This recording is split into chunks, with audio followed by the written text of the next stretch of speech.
Bandeko, depuis Joseph Kabila zonga na Congo, soki eza chala te ekozala kalonji, soki eza kalonji te ekozala kabongo, soki eza kabongo te ekozala chimbulu. Bango nde bakoloba kaka matin midi soir pona ko salir, pona ko détruire image ya Joseph Kabila.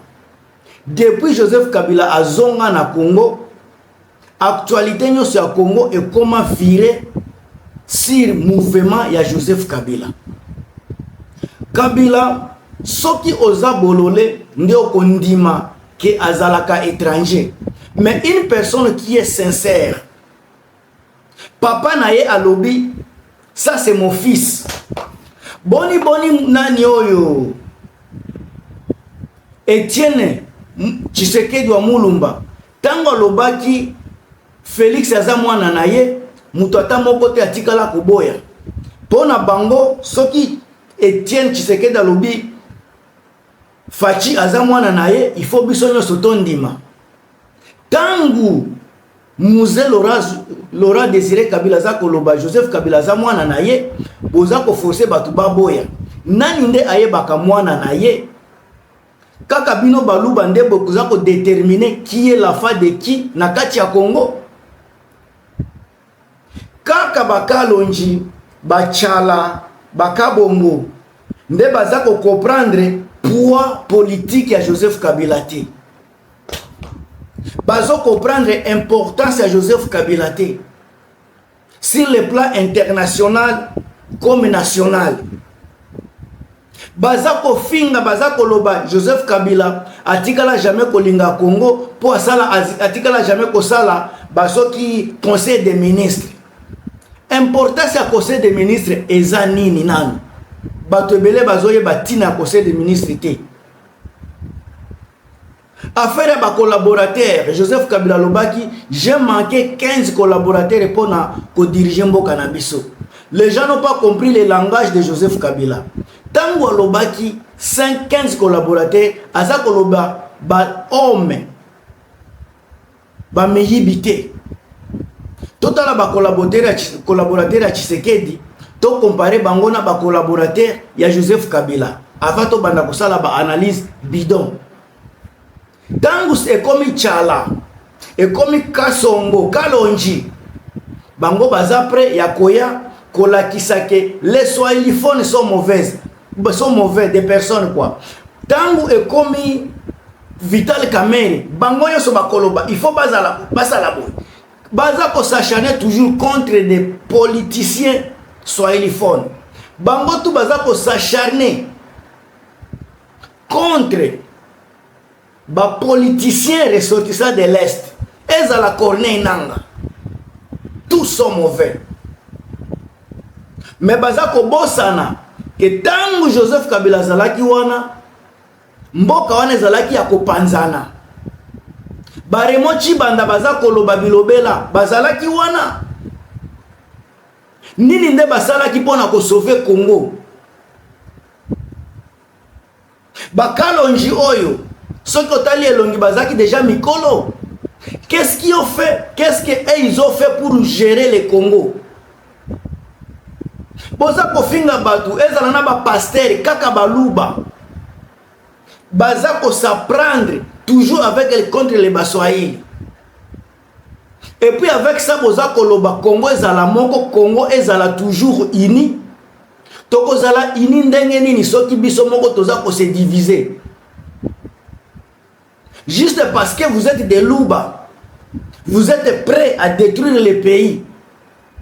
Soit de pona ba vie oyo boza koluka na ba réseaux sociaux parce que boyebi ke maloba ya boye ezana batu baza ko sepela nango pona ba vie na bino, il faut boloba ka ba makambu oyo eza ko créer division entre le peuple congolais. Batu bele baza ko bossa na ba réalisation ya Joseph Kabila. Joseph Kabila a beaucoup réalisé dans mboka na biso ya Congo. Joseph Kabila a beaucoup travaillé. Na age na ye so bo comparango na age tata o ya Chilombo. Na yebite soki tokoki koloba nini tangu toza ko comparer ba nini misala oyo batu baza ko sala na Congo. Mutoza mayele akoki jamais ko comparer misala oyo Tshisekedi asali na Congo. Jamais. Jamais. Mais comme par hasard, tozomona batu baza koleka na réseaux sociaux ko finga kolakisa ke Joseph Kabila n'a rien fait. Awa tozolobela ba politique eza ya exclusion te. Politique ya compétence ne tozolobela. Bino bozo mema bozo ya na ba analyse ya yani ya politique ya exclusion, ya division. Menga naza komemela bino politique ya compétence. Botu nananu na 2001 naza komemela bino naza komemela bino makambo.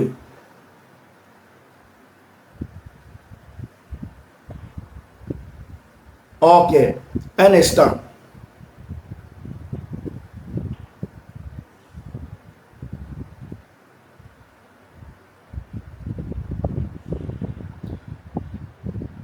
Nazui yango nakomaki makambo nanga awa il faut pas naloba n'importe quoi. Naza kolobela na 2001 tangu Joseph Kabila za kozua kiti ya bokonzi na Congo.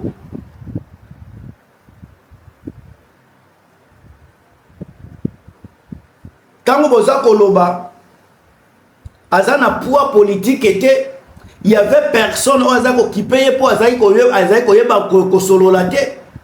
Mais bino bo meseni na bato balobaka pour ne rien dire.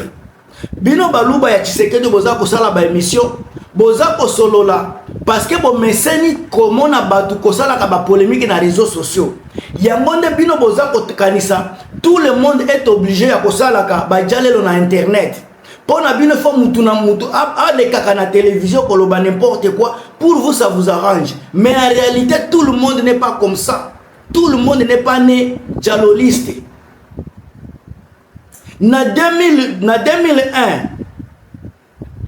2002 2003 tozalaki na paix et réconciliation na kati ya mboka na biso o esalemaki na Sun City. Soki aza mutu na ya poids politique était sur le plan international. Balingaki basala ngo na Sun City ndenge nini?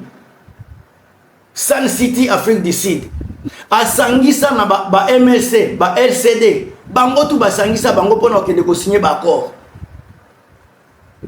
Tozuwa processus ya transition à partir de ba effort à Joseph Kabila. Tozana stabilité économique et salemaki na 2001 jusqu'à 2005. Tangu na 2001 baza kolase plan ya soutien par la FMI pour réduire l'inflation ezalaki na plus à 500%. Ba réduire yango na à peu près 7%. Wana bozoloba si le plan international bozoka makambo sala si le plan international aza ko convaincre FMI. En 2003, RDC obtient statut à pays les pays très endettés grâce à la voie diplomatique qui ouvra l'accès au financement de la Banque mondiale et le club de Paris. Nani mutabosani yango? Nani mutabosani? Est-ce que wana il faut que de koloba lingala ou bien français ou bien za la kaka mutozolo barwa kirwandais? Barwandais bazana ba accès na mboka na makambo ya libanda te. Balobaka munoko na bango soki bokena ba pays lokola ya Chine bazuaka ba accès na munoko na bango ya chinois. Bozana complexe bande kubino baluba bozana complexe ya barwandais, bozana complexe ya présence ya personne ya Joseph Kabila, bozana complexe d'infériorité. Bolongo la complexe wana toyebi ke bobotama na complexe bokoli na complexe lelo bozo mona minda bozo mona bomengo na bambongo na bino ya YouTube ezo ekomi kolobisa bino bilobela bomela kape maya pio bokitisa mitema bomela kama ya pio.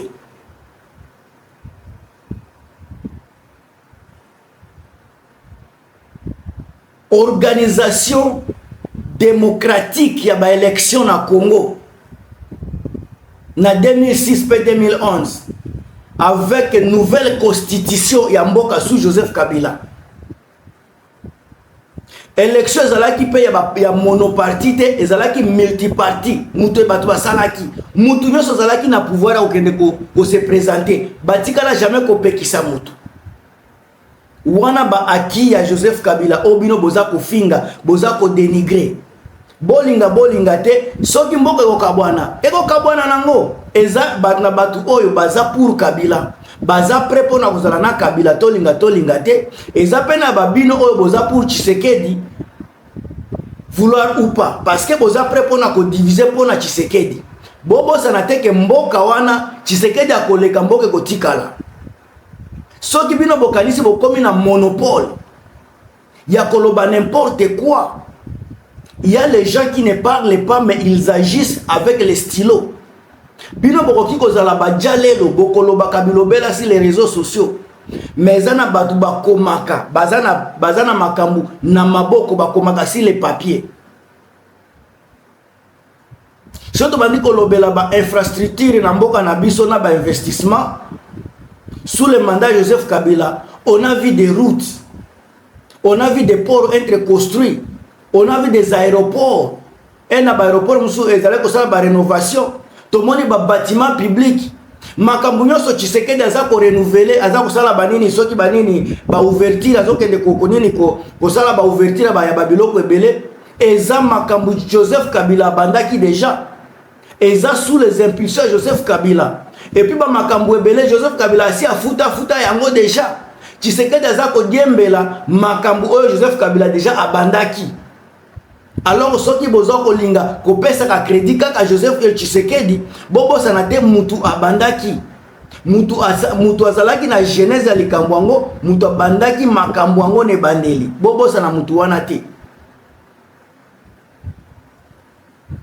Joseph Kabila abenda ba investisseurs étrangers na Congo na ba secteur minier tomona soki toza kolela lelo Joseph Kabila azonga. Soki toza kolela lelo Joseph Kabila azonga, c'est parce que makambo atikaki na makambo zo salema lelo olemboka ekende liboso toza kozonga sima. Toza kozonga sima. Éducation na soutien à jeunesse Joseph Kabila Salango, yango tozalaki na ba entrepreneuriat et ba innovation, tozalaki na projet cibla, il y a 50 initiatives de jeunes entrepreneurs. Il a promis une réforme éducative dans l'optique des objectifs de développement durable. Tina 2030. Ba makambo za komona Tshisekedi azalaki kosala ya ba gratuité à école. Eza makambo déjà Joseph Kabila mutabandaki yango. Bino soki bozan na koyeba te bofungola kape misu boyekola makambo mususu. Après présidence ya Joseph Kabila na 2019 nini ndeza kosalema aza ko organiser ba passation pacifique ya pouvoir na RDC, laissa le pouvoir à Joseph à Félix Tshisekedi. Poste présidence na ye aza ko poursuivre. C'est un monsieur qui ne dort pas. C'est un monsieur qui n'est pas là pour les réseaux sociaux. Ce n'est pas un monsieur qui est là pour parler. Après aussi mandat nae a continué na master nae na doctorat, puis un doctorat en sciences politiques na université à Afrique du Sud. C'est un intellectuel formé. Oyo Tshisekedi okomaka jamais na lokolo naye. Jamais. Pour y asilisa école secondaire té, ya tangate.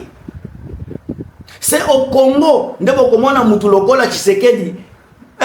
Mutu bavandere à pizza comme président. Mais Joseph Kabila, il s'est battu pour être là. Il a combattu la dictature de Mobutu et il a gagné la guerre. Il a combattu la rébellion congolaise contre Jean-Pierre Bemba SCD. Il a gagné.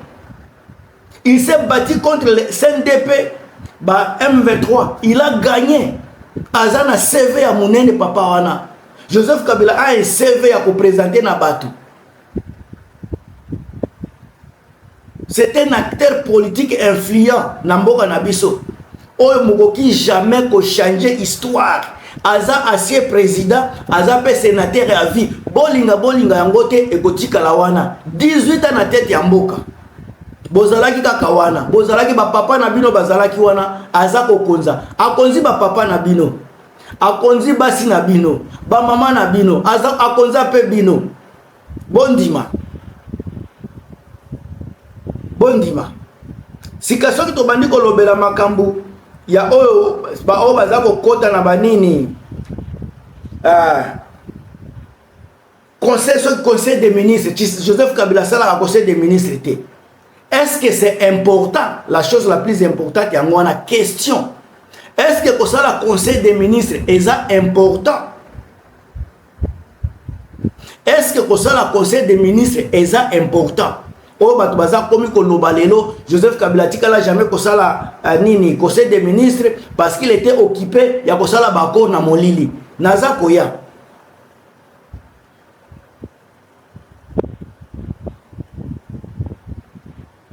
C'est important pour la coordination gouvernementale.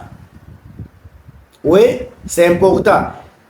Et c'est nécessaire chaque mois. La question est là. Ça dépend des obligations pour tenir le conseil des ministres régulé. Ça dépend des obligations. Ce que vous voyez, pour la prise de décision collective, des dossiers comme les lois à représenter au Parlement, des budgets nationaux, des nominations importantes, ceux qui basent en côté, il n'a pas besoin de conseil des ministres. Transparence et responsabilité. Joseph Kabila déjà l'a dit, dans tous ces ministres-là, il n'a pas trouvé de personnes clés pour travailler avec. Même si à comme le conseil des ministres chaque jour, il ne croit pas à eux. Botala sika conseil des ministres au Chilombo Salaka. Conseil des ministres au Chilombo Salaka chaque semaine, chaque week-end. Bon, même la kabiso nini ya malonga na kacha conseil des ministres. Na kacha conseil des ministres à Chilombo. Nini ya malonga o ba mema o toza komona ke a partir ya conseil des ministres oyo to sepeli. Ça dépend d'un pays à un autre, des pays à un autre. Les pays comme France, Basala Kango, par semaine, Basala conseil des ministres. Na Canada, Basala Kango 2 fois par mois. Après tous les 15 jours, conseil des ministres. So, na RDC, selon la constitution, à la convocation du président, souvent mensuelle. À la convocation du président, souvent mensuelle. Na RDC Zabongo. Au Sénégal, à Côte d'Ivoire, toutes les 2 ou 4 semaines. Ce n'est pas obligatoire. Toutes les semaines. Ça peut être tous les mois, soit une fois par mois. Ça peut être selon ma besoin bazanango.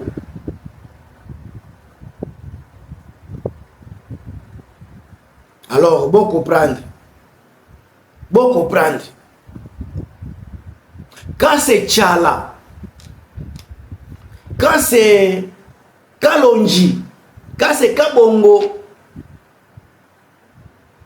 Kabouya, ils ne vont jamais accepter Joseph Kabila comme Congolais. Tous ceux qui parlent au profit de Joseph Kabila sont traités comme des Rwandais. Donc si tu es kabiliste, tu es encore swahiliphone, tu es automatiquement Rwandais. Comme moi, je soutiens Joseph Kabila, je parle bien de Kabila, je suis automatiquement Rwandais partout. Et je ne pense pas que ça me dérange. Parce que ce qui est bandi kotuna, bino boleki ba Rwandais na nini? Bino boleki ba Rwandais na nini? Bolobaka français, bango balobaka anglais. Olobi chiluba na yo, ya zoloba Rwandais na ye. Azo kende classe, yo pe kende classe. Azolia, yo pe zolia. Oleki ye na nini? Oleki ye na nini ndeko nango? Oleki ye na nini? Ozo finga mutu Rwandais. Oyebi ke kozala Rwandais kuto eleki ki Congolais lelo. Parce que Congolais aza mentalement malade. Ozo mwana mama ya 40 à 50 ans aza kote kabite kuteku mais azo leka na réseaux sociaux ko finga batu. Mais ozo mwana mama kaka ya 60 ans na niveau ya Rwanda aza ko sala aza koloba makambu ya kobongisa mboka. Mais biso ba Congolais tozana no ko finga. Ba influenceurs nyonso ya Congo ya basi à 50% baza pona makambo ya sexe. Na Rwanda baza na makambo ya politique. Différence intellectuelle yango wana. Soki oye na poto ok na côté à est ya Canada par exemple, ba Montréal, Ottawa, les Congolais sont presque des femmes seules, majorité. Il faut des enfants n'importe comment. Ils sont sur les TikTok en train de citer matin, midi, soir. Mais si vous prenez 50% de ces mêmes femmes rwandaises qui sont sur les TikTok à Ottawa, à Montréal, ils sont dans les bureaux en train de travailler. Elles sont bien organisées. Alors, elle boza ko finga mutu aza rwandais, na yebite soki boza ko définir rwandais ndenge nini. D'après tout, baza ba africain lokola biso. Nazala rwandais, nazala rwandais te et ko changer et l'autre côté parce que na kotika la même personne. On se revoit à très bientôt dans cette émission mususu. Dans ton abino Gilmas. Bye.